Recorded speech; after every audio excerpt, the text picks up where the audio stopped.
Selena's POV. Ang sakit na mas pinagtanggol pa niya ang babaeng iyon kaysa sa akin. Ano bang tingin niya sa akin? Sinungaling. Idagdag pa yung likod ko. Grabe feeling ko talaga. Nabalian ako. Try ko kaya magpa-check up. Agad ako nag-ayos at ginawa ang cheche-bereche ko sa katawan. Dadaan muna ako sa office ni Calvin para makapagpaalam din ako. Nang makababa ako ay walang tao. Nasaan na si Shirley? Magkasama kaya silang umalis? Siya na ba yung pinaklala niyang asawa niya sa mga employee? Hays, ang masokista ko talaga. Nandito ako sa office ni Calvin. Kaso, ayaw akong papasukin ng guard. Kuya, may kailangan lang akong sabihin kay Calvin. Pagpapakiusap ko sa guard, pero hinarangan pa rin ang aking daraanan. Hindi kayo pwedeng pumasok kung wala kayong appointment. Baka matanggal pa ako sa trabaho pag pinapasok kita. Punot noon itong pahayag. Nafa-frustrate naman talaga si Manong O. Then, I don't have a choice. I'll tell him the truth. Kuya, asawa po ako ng CEO ng company na to. Kaya please lang po, papasukin ninyo ako. Inis kong sabi. Pero napaangat ang gilid ng labi ng guard hanggang sa natuloy sa paghalakak. Nako miss, wag mo nga akong lokohin. Wala pang asawa si Mr. Maxwell. Mahalakak pa rin itong pahayag. Napahilot naman ako sa aking sentido. Paano ko nga naman sasabihin kung ayaw ni Calvin at hindi nito kinikilala? Pero Manong guard, ako nga ang asawa ni Calvin. Inis kong sabi. Malakak pa rin ito. Hey, you are the wife of Calvin. I just heard. Biglang dating ng chinitong lalaki na naka-office suit ang gwapo. Awkward akong tumingin sa kanya at tumango. Let her in. Ako nang bahala. Natatawa pa rin sabi nito at pinapasok na rin kami. Tanong ko lang, saan ba yung office ni Calvin? Nahihiya pa rin ako kahit papano. 29th floor, left wing, last room. Nakangiti nitong sabi. Ang bait niya. Sana dumating ang araw na magiging ganito rin si Calvin sa akin. Okay, siya nga pala. Salamat talaga kanina ha. Kung hindi dahil sa'yo, hindi ako papapasukin ng guard. Tumango lamang ito sa akin hanggang sa naghiwalay na kami ng daan. Kinakabahan ako.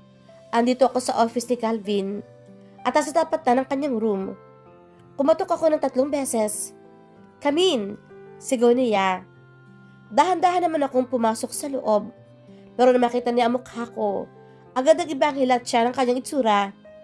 Anong ginagawa mo dito? Mahina pero madiin yung pagkakabitaw niya sa mga salita. Magpapaalam sana ako. Magpapacheck up ako at baka gabihin ako ng uwi. Kinakabahan ako. Pero pinilit ko maging maayos ang pagkakasabi nito sa kanya. Bigla naman nag-iba ang ekspresyon nito at parang nag-alaala. Totoo ba to? Bakit? Ano nangyari sa'yo? Tanong niya. Diyos ko Lord, feeling ko maiiyak ako for the first time. Ay tinanong niya ako ng ganyan. Yung likod ko kasi masakit. Di ko na kinaya. Nautal ako kasi feeling ko maiiyak ako sa sobrang tuwa. Likod lang pala. Dumadrama ka pa. Get lost. Ano ba yan? Nakaka-disappoint.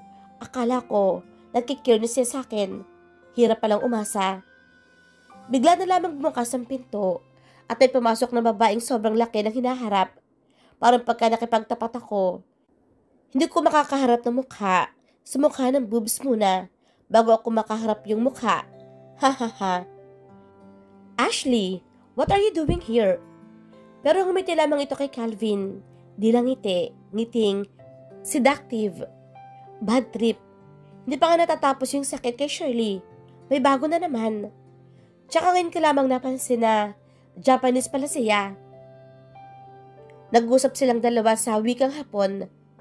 At yumupos yung Ashley doon kay Calvin. Hays, grabe naman. Ganda na ba ako kamasokista? Trip kong sakta ng aking sarili.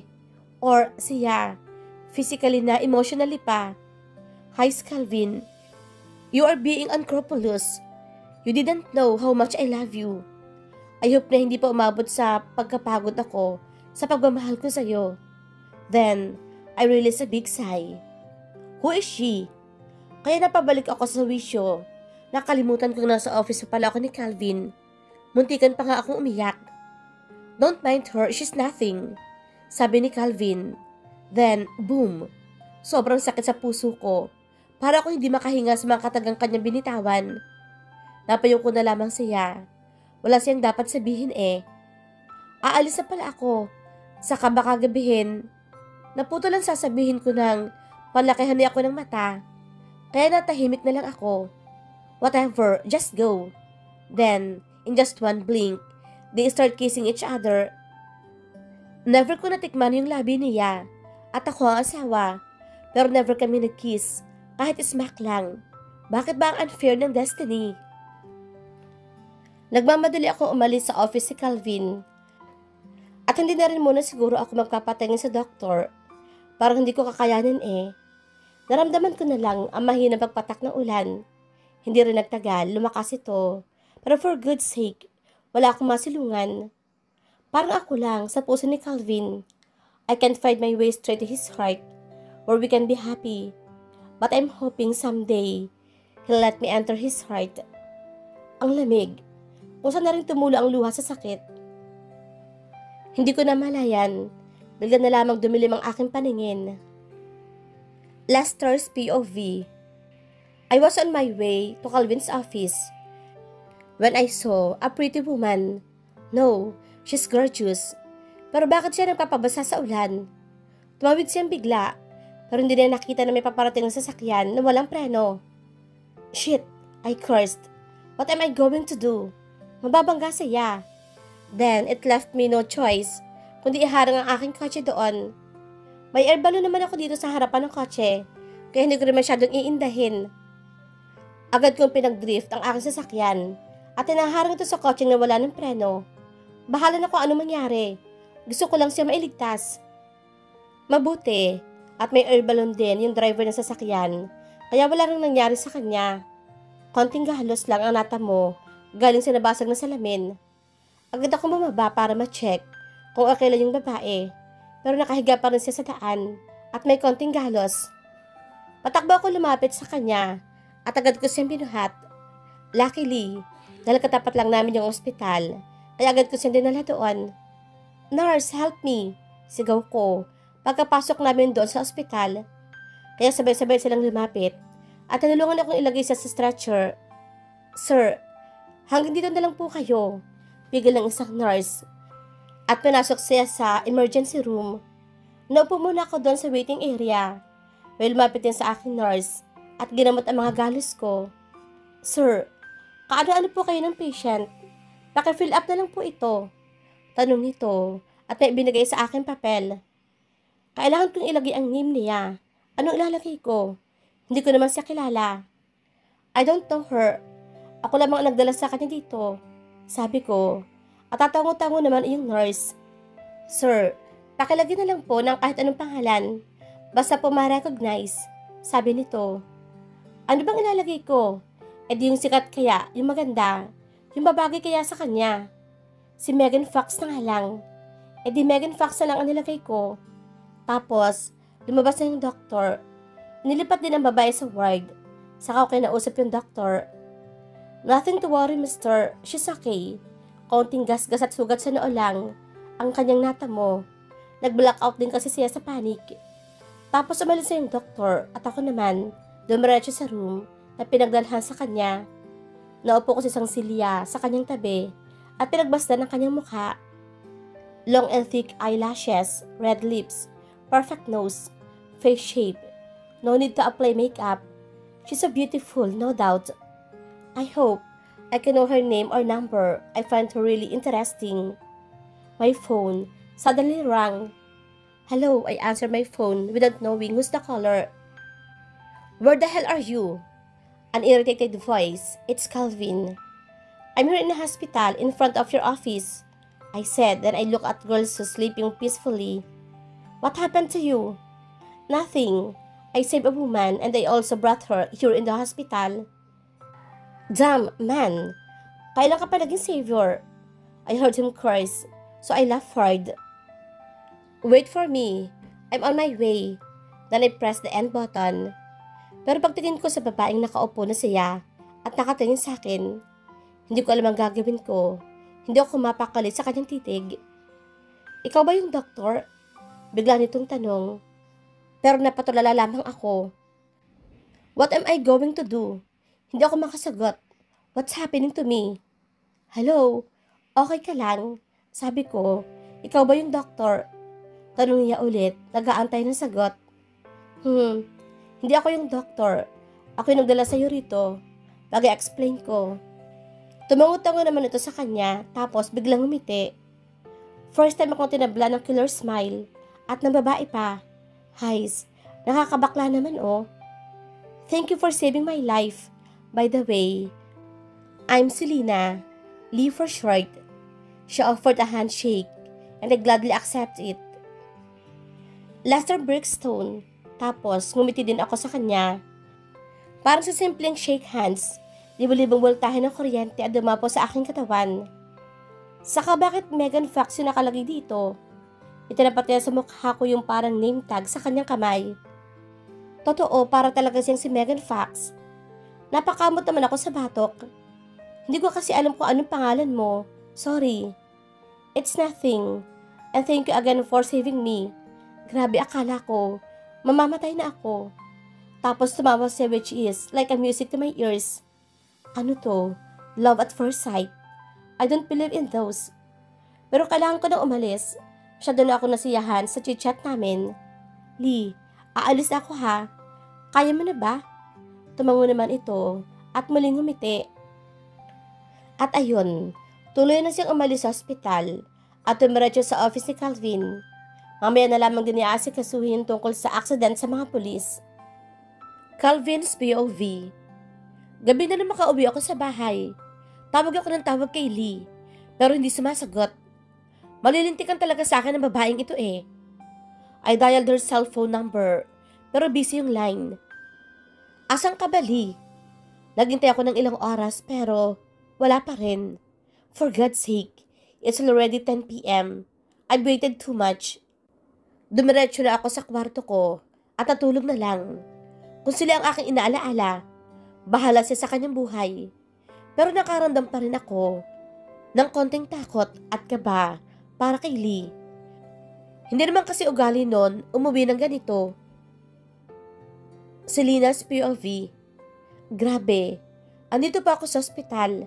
Akala ko carry ko na. Hindi pa pala tapos.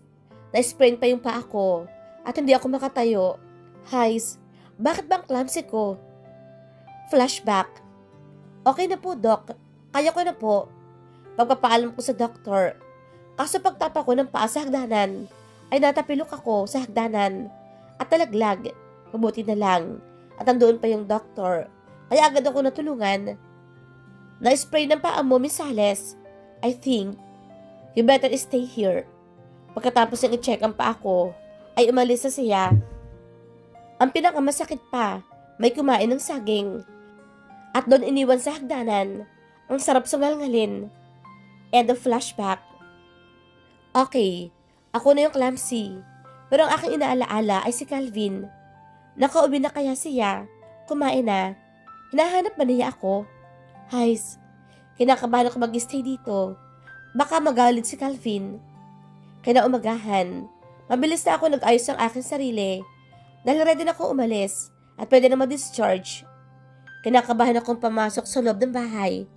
Pero tahimik ang paligid. Marahil ay umalis na si Calvin. Agad ako dumiretso sa kusina para sana uminom ng tubig. Pero andun pa pala si Calvin at kumakain ng instant noodles. Nang maramdaman niya ang aking presensya, ay tumingin siya sa akin na masama. Saan ka galing? Mahina pero madi na bawat salitang kanyang binitawan. Pero agad na bago ang kanyang ekspresyon na makita ang puting band-aid sa aking noo. What happened to you? Are you okay? Dali-dali niyang tanong at pinaikot pa ako. Ang saya-saya ng puso ko na malaman ko, concern siya sa akin. Nakakatuwa, sobra. Nung paalis ako sa office mo, tumatawid ako tapos biglang may nagkabanggaan ng kotse. Buti na lang at may tumulong sa akin. at dinala niya ako sa ospital. Pagkapaliwanag ko, next time nga, mag-ingat ka. Alam mo namang delikado, di ba? Pasigaw niyang sabi sa akin, pero alam ko, concern na kanyang tono sa pananalita. Bigla naman akong napangiti, kaya agad kumunot ang kanyang noo. Concerned ka? Tanong ko sa kanya. Kita naman yung paglaki ng kanyang mata at paglunok ng sunod-sunod. Aalis na ako. Ikaw na bahala dito, sabi niya at dinadiretsyong lumabas sa pinto nang walang ligon-ligon. Umakyat ako sa kwarto para makapagpalit at makaligo. Dahil nalalagkitan ako, pero hindi ko maiwasang hindi kiligin. Napatili ako at nag-dive sa kama. Ang saya-saya ko. Calvin's POV. Di pa man ako tuluyang nakakaalis ng bahay nang marinig ko ang tili ni Lee na may kasamang hagik-gik. Hindi ko alam ang nangyayari sa akin at napailing-iling na lang ako. Umalis ako sa bahay nang nakangiti. What a tiring day. Naglinis ako ng buong bahay. Nakapagluto na rin ako. Masaya ako. Wala. Ang saya ko lang. Kasi nalaman ko, concern siya sa akin. Okay na yung concern kahit hindi niya ako mahalin. Basta, mag-stay siya sa aking tabi. Masaya-masaya na ako doon. Dumiretso ako sa banyo at ginawa ang dapat kong gawin habang nag-hum. Wala, feel ko lang. Nag-ring ang cellphone. Hello, sagot ko. It's me. Bring the papers and documents here in the office. It's Calvin. Ako rin naman kasi may alam kung saan nakalagay yung kanyang mga gamit. Okay, dadalahin ko. Ayla. Tapos bigla na lang, namatay yung tawag. Pinantayan ako, kahit hindi pa nga ako nakakapag-I love you. Pero okay lang yun. Dali-dali ako nagbihis at binit-bit lahat ng papers and documents na kanyang kailangan at masaya akong tumungo sa kanyang opisina. Calvin's POV. Ano ba yun? Habang kausap ko si Lee, hindi ko maiwasang hindi ngumiti. Pero hindi ko kayang maging masaya ng tuluyan. Ngayong sinira niya ang aking buhay. Biglang tumunog ang aking cellphone at nakatanggap ng text.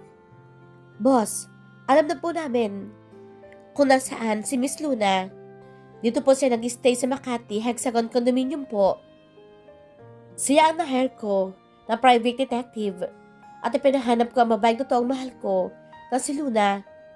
Pero hindi sana kami magkakahiwalay kung hindi lamang kami kinasal ni Lee. Napangiti ako dahil nahanap ko na rin siya after 2 years na wala akong balita sa kanya buhat nung kinasal ako. Bro, biglang sigaw ng lalaking pumasok. Wala man lang katok-katok. What the hell is your problem, Lester? Don't you know how to knock? Wisit kong tanong sa kanya. Matagal ko ng kaibigan si Lester. Childhood friend. Pansamantala nga lamang siyang umalis ng bansa para sa business. Why would I? Bigla itong tumawa ng malakas. Napailing na lang ako. Kahit kailan talaga. Sira ulo siya. Nang may marinig silang katok sa pinto. Come in, sigaw ko. Akala ko kung sino. Sili pala. Ngiti-ngiti pa sa akin. Pasalamat siya, wala ako sa mood paiyakin ito. Ito na nga pala yung pinapadala mo. Nakangiti pa rin siyang inilagay yung mga documents sa aking table. Wait! Sabay kaming napatingin kay Lester nang bigla ito magsalita. Nalaki naman ang mga mata ni Lee nang makita si Lester. Habang ang ungas naman ay ngiting aso. I knew it. Sabi ko na nga ba it's you. Sabi ni Lester. At niyakap bigla si Lee. Bigla naman nag-init ang ulo ko at hindi ko alam kung anong gagawin ko. Gusto ko silang saktang dalawa. Feeling ko, pinagkataksalan ako ni Lee, harap-harapan. Samantala si Lee, biglang nalaki ang kanyang mga mata nang yakapin siya ni Lester. Hindi rin niya alam ang sasabihin. Nasyak siya ng sobra. Napatingin naman ako kay Calvin. Ang sama ng kanyang tingin sa aming dalawa at nakakuyom ang kamao. Inipon ko ang buko lakas at pabirong tinulak si Lester. Baka kasi ma-offend siya. Wait! Stop flirting in front of me. Biglang bulyaw sa amin ni Calvin. At si Lester naman ay ngiting abot langit pa din. And you, umuwi ka na. Tumingin siya sa akin na masama at tapayo ko na lamang ako. Hays, kung alam ko lang, hindi na sana ako nagpayakap. What? Is she your wife? Gulat na tanong ni Lester, pero napangisi lang si Calvin. Of course not. Mariing tanggi naman ni Calvin. Napayuko naman ako. Ouch, ang sakit. Is that so? Can I cordially? Bigla siyang bumaling sa akin. Kaya nagulat naman ako. Whatever, do what you want and get out of my office. Sigaw ni Calvin. Aalis na ako. Mauna na ako, Lester. At ngumiti ako sa kanila. Wait, I'll give you a ride. Pigil ni Lester. At tinatak pa ang braso ko.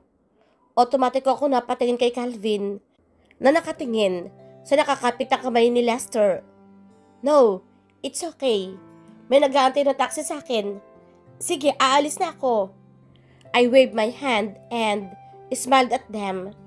Pumara naman ako ng taxi na minareceive akong text mula kay Calvin. You girl, wait for me later. What am I going to do now?